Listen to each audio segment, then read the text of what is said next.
인플레이션 이거 참 정신없고 예측이 안 되잖아요. 근데요, 이 모든 혼돈 뒤에 사실은 어떤 숨겨진 질서, 그러니까 일종의 법칙 같은 게 작용하고 있다면 어떠실 것 같으세요? 자, 오늘 바로 그 인플레이션 변동성 안에 숨어 있는 비밀 패턴을 한번 파헤쳐 보려고 합니다. 자, 이 그래프 한번 보실까요? 와, 역사적으로 인플레이션이 급등했다가 뚝 떨어지는 게 정말이지 아무 규칙 없이 그냥 무작위로 일어나는 것처럼 보이죠.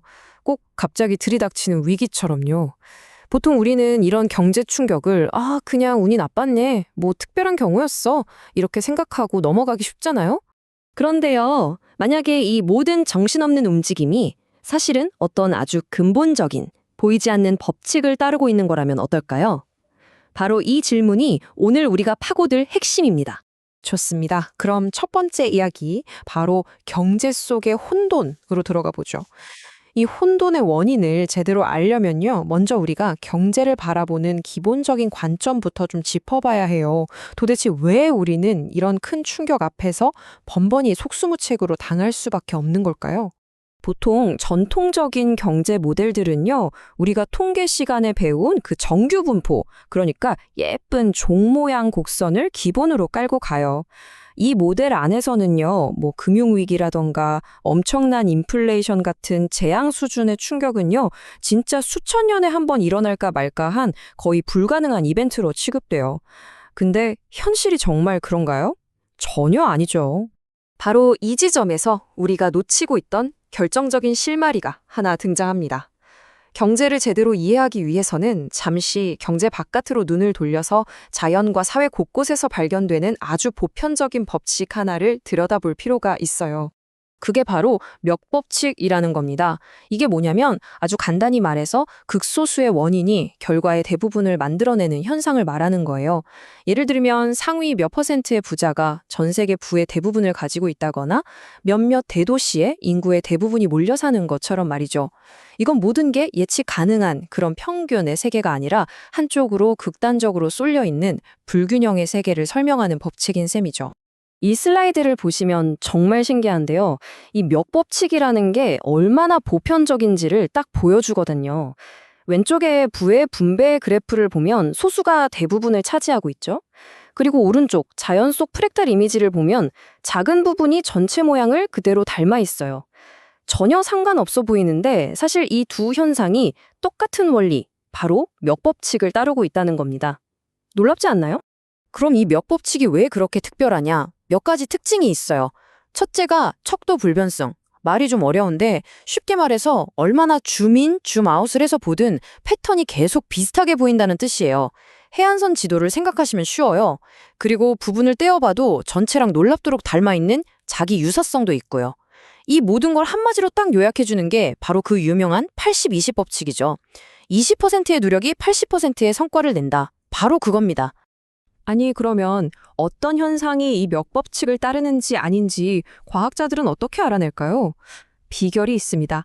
바로 이 로그로그 그래프라는 특별한 도구 덕분인데요. 데이터를 이 방식으로 그래프에 찍어보면요, 신기하게도 멱법칙을 따르는 현상들은 전부 다 이렇게 완벽한 일직선으로 나타납니다. 이게 바로 멱법칙이 남기는 숨길 수 없는 지문이자 서명이라고 할 수 있겠습니다. 자, 이제 이 강력한 렌즈, 멱법칙이라는 도구를 손에 들고 다시 경제 문제, 바로 인플레이션의 세계로 돌아와 보겠습니다. 이제 드디어 그 비밀이 벗겨질 시간입니다. 그러니까 기존 경제학에서는 인플레이션이 미친 듯이 치솟는 건 거의 일어날 수 없는 아주 예외적인 일이라고 봤단 말이죠. 하지만 멱법칙의 눈으로 보면요, 그건 예외가 아니라 그냥 이 시스템 자체에 처음부터 내장되어 있는 피할 수 없는 현실의 일부라는 겁니다. 관점이 완전히 달라지는 거죠. 바로 이겁니다, 핵심. 극심한 인플레이션은요, 우리가 생각하는 것보다 훨씬 더 자주 일어날 수 있다는 거예요. 그 비밀이 어디 있냐? 바로 이 그래프의 꼬리 부분에 숨어 있습니다. 일반적인 모델은 꼬리가 아주 날씬해서 극단적인 일이 일어날 확률이 거의 0에 가까워요. 이걸 얇은 꼬리라고 하는데 실제 인플레이션 데이터를 그려보면 보시는 것처럼 꼬리가 아주 완만하게 떨어지는 두꺼운 꼬리, 즉 패테일 모양이 나옵니다. 바로 이 뚱뚱한 꼬리 때문에 우리가 설마 했던 위기가 현실이 되는 겁니다. 그러면 이 꼬리가 얼마나 두꺼운지, 다시 말해 얼마나 위험한지를 숫자로 나타낼 수는 없을까요? 있습니다. 바로 멱법칙 지수, 알파라는 값으로 측정할 수 있어요. 이 표를 보시면 간단합니다. 알파 값이 높으면 그래프가 훅 떨어지니까 꼬리가 얇아져서 상대적으로 안전하다는 뜻이고요. 반대로 알파 값이 낮으면 꼬리가 아주 뚱뚱해져서 생각지도 못한 큰 위기가 터질 가능성이 크다는 뜻입니다.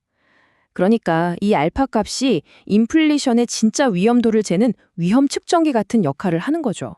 자, 이제 인플레이션이 멱법칙을 따른다는 걸 알게 됐잖아요. 이 순간부터 우리는 경제 정책이나 리스크 관리를 완전히 새로운 눈으로 봐야만 합니다. 예전에 쓰던 규칙들은 이제 더 이상 통하지 않거든요. 이게 그냥 학자들끼리 하는 이야기가 절대 아닙니다.